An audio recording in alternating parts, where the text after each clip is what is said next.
But in that regard, the first thing, I've almost been preparing for this moment for a long time, because you can't have all your eggs in your one basket. So about a year ago, I knew this was an issue that all of our lead generation was basically through Instagram. So I already started preparing for this sort of thing to happen, because I think you almost need to prepare for the worst sometimes. So fortunately, we built up our LinkedIn and was doing pretty well for us. And I would also build up a second Instagram page, which we weren't actually doing anything with at the time.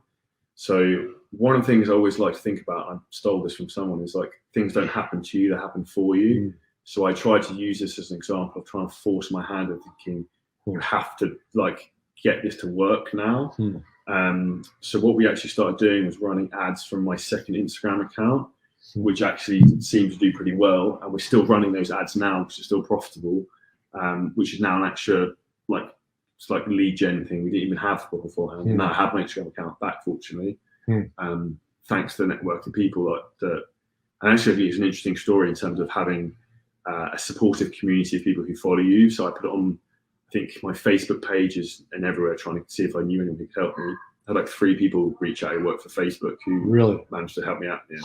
There you go. So you stay positive, you ask for help. And where did that spirit of being humble? I even remember in Clearwater, you come across, you might rub someone, the wrong way, because, you used to wear the sparkles on the shirts like I did.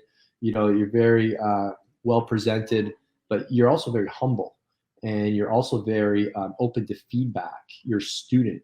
I remember when we had the advanced day in Clearwater, you're asking lots of questions. Where did that come from? The spirit of teachability. I think this is saying I like is that a genius doesn't have great answers. He asks great questions.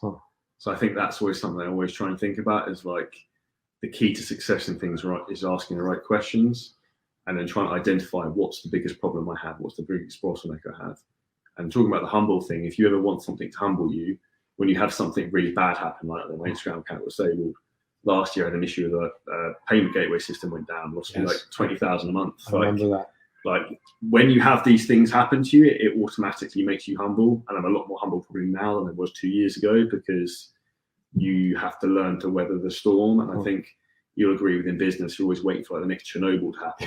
Like something's going to happen like at some point. 70% of your day is waiting for something to happen. Yeah. Okay. So what would you say to somebody who's, at the 30 to 50K a month mark, and their ego or their pride is getting the best of them? How do you continue to grow? And like you said at the start, your challenges are changing.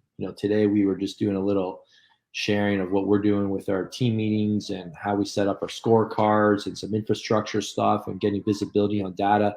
Very different things than what we maybe talked about 3 years ago around, setting up marketing campaigns.